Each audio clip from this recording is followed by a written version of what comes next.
Good evening. My name is Bobby Sixkillington III, and this is Bobby's Hot Takes. You guys seem to enjoy the last episode of Bobby's Hot Takes, so I thought I'd do another one, and today we're going to be going full Jim Sterling on it. I know I already look like a discount Jim Sterling because of the outfit, but anyway, we're going to be talking about how video games are too expensive these days without additional monetization, which of course is bullshit, as we all know.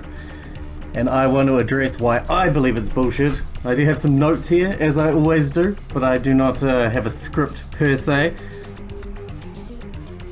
And I'll get a little bit drunker the further we go into the video, probably making myself angrier. But anyway, the first thing I want to talk about is how a lot of AAA companies say how, oh well, games are getting bigger and fancier and more expensive to make, but the price has never gone up. Now, this is kind of, as an Australian living in New Zealand, so I have an Australian-New Zealand background, but as an old person with an Australian-New Zealand background, which means, unlike half of my audience, which is American, we didn't grow up with Nintendos, we grew up with Segas.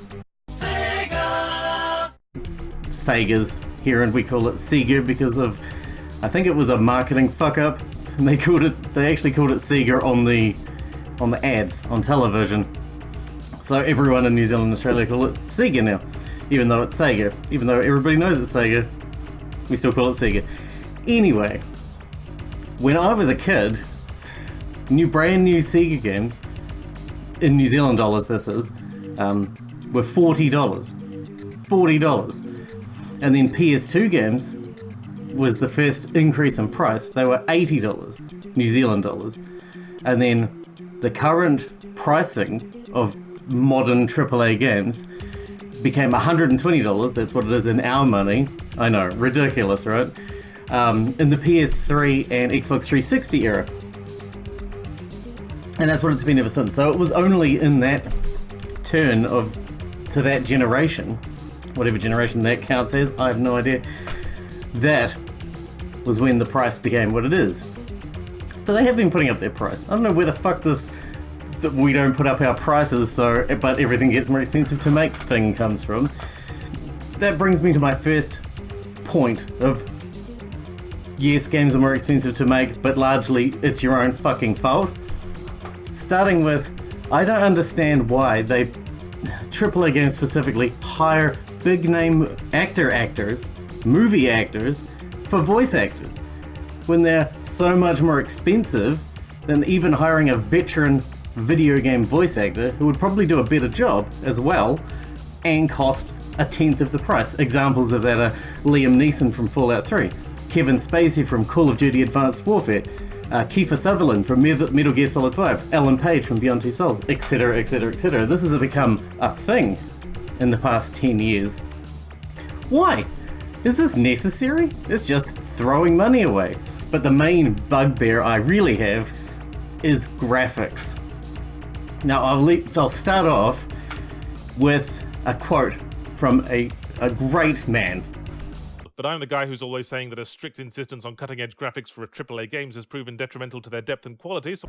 Graphics have been nothing but a detriment. This constant chasing of hyper-realism has been nothing but a detriment to the AAA video game industry since that has been their goal.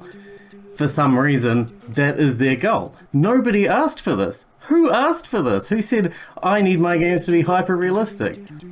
Why would I'm talking personally here. Some people probably really like it. I don't. I understand the point. Why would I want it to be hyper-realistic? Life is hyper-realistic. Not this, because this is a green screen, this is manufactured. Is already hyper-realistic. I play video games to escape that. So I don't have to be doing real life. I play video games as escapism. I don't want to be reminded of reality in a video game. I want to be taken away from reality. Is that not the point? I think... I don't know. That's what, like, television was that too, right? At least at one stage, when I was a kid, television was about that, and then it sort of switched to this reality television thing, but then even that is manufactured, but this is this is out of the realm of video games anyway, so I probably shouldn't be talking about it. I don't like reality television because it's bullshit and it's all scripted anyway, so it's not reality. There's no reality to it. It just means they didn't have to pay actual actors to do it. The problem with graphics are that they come at the expense of so many other things, like writing. When was it that AAA Games forgot how to write a story? I feel like that came as a direct cost of this hyper-realistic graphics. Games' stories have gotten progressively worse. There are exceptions. I always stress that I'm not saying all AAA games are bad or anything like that. There are always exceptions. I had a friend point out to me before I recorded this video about God of War, Uncharted 4 and Spider-Man and such on the PlayStation 4 and how they're great games and they don't have extra monetization features outside to earn extra money. And I said, yes, but you know, most of these, well, all of those games that I just named are published or created and published by Sony. So they don't need extra monetization because they're selling consoles. These are here to push hardware. So instead of selling DLC, they're selling PlayStation 4s. Probably more noble, sure, and you know, all in all, you get a full experience, etc., etc. But not many companies are in the... Not many companies have the benefit of being first-party company. Microsoft's a first-party company and they still can't make a fucking game. Anyway, if you're gonna go, you know what, fuck writing. You know, writing doesn't matter as long as the graphics are cool and it's visceral and fun, right? That's okay. Like Doom 2016. Go balls deep. Fuck writing. That's what that game does. It literally, basically says, fuck writing. Throw the writing away. Let's fucking kill some shit. This problem in a way that benefits us both. Right? That's fine. But that only works for a certain subset of gamers as well. I am personally a narrative-driven video gamer. I like story. Story is much better than graphics to me. If you compare something that's hyper-realistic, like Ghost Recon Breakpoint, or something that's modern, to Undertale, you tell me which is the better game. Of course it's fucking Undertale. Which one's more hyper-realistic though? Not Undertale. Undertale looks like it was drawn with a crayon. But that doesn't make it a worse game, because graphics aren't everything. In fact, they are arguably one of the less important things. That's why I don't like when I'm talking about rating a game, when you're reviewing a game, and a lot of places go, oh, out of 5, out of 10, graphics, sound, gameplay, story, etc, etc, etc. That's why that doesn't work. In my personal opinion, that doesn't work. Because a game can have 10 out of 10 graphics, 10 out of 10 story, 10 out of 10 music, and 1 out of 10 gameplay, and it's still a bad game. It might average out to a fucking 8, but it's still bad, because if its gameplay is bad, then it's bad. Because gameplay is the most important part of a fucking video game, because it's a video game, and that is what makes a video game a video game. Fuck, it's hot in here. So I haven't got the headset on because it's real hard to fit under the hat. I bought a jacket too to really like accentuate the tosseriness. But the problem with AAA games, and oh, I can't read now because I took my glasses off. The problem with AAA games is that it's like a trophy wife or husband, you know? It's pretty, it's shiny, and it's shallow as a puddle of vomit. You know, it's nice to look at, but if you dig too deep, you just get shit all over your fingers. I'm not sure that makes sense, but you know what I'm getting at. I'm putting these back on so I can actually read my notes. To a large extent, I blame Ubisoft, like I always do, because Ubisoft is at fault for everything. But, okay, that's an exaggeration. But I do blame Ubisoft because of its bland and inexplicably popular open world sandbox formula that all its games follow. Its games all follow it. It hasn't been fun for 10 years, and yet it's inexplicably popular to the point at which all other AAA companies emulate it because it just makes so much money. Why are we still buying this crap? I don't understand. Another thing I want to look at is that how modern degrading of AAA games has become. You can look at a company like EA, universally hated, you know? Universally, everybody hates EA, and fair enough too. Fuck you, fuck EA, the harbinger of souls for the fucking countless developers that its souls has devoured over the years. Fuck them. But if you look at mid-2000s games, they were churning out fucking classics. Classics! Burnout Paradise, Mass Effect 1 and 2, Dragon Age Origins, Dead Space. These all came out for EA. EA! These games are all great. Great! What happened?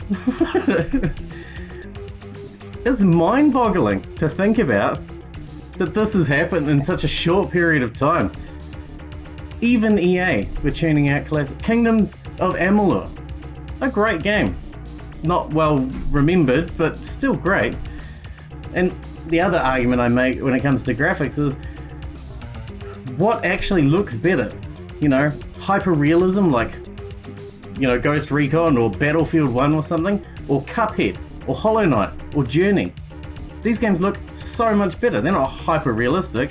They're arguably not realistic at all.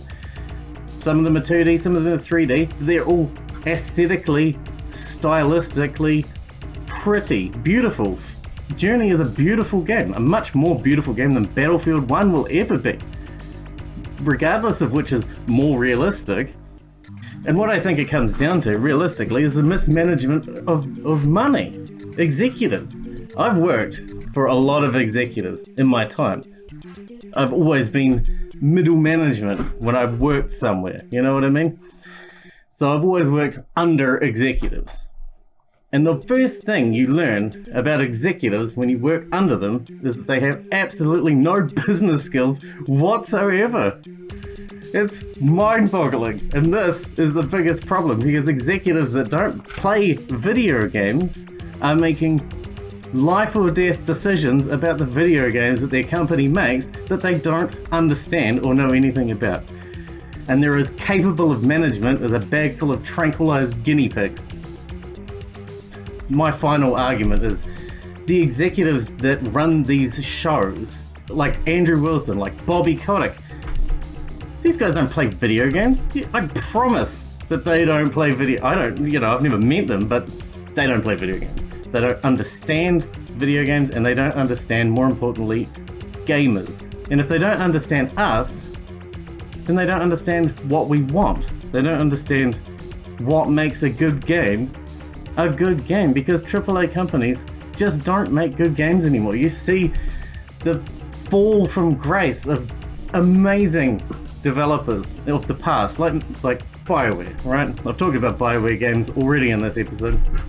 BioWare were masters, and now they're hanging off the edge of a cliff waiting for EA to strip their soul bare and sell off the fucking physical assets of the company. And the problem, what's most sad about it, is that by the time they do inevitably kill BioWare, no one will care.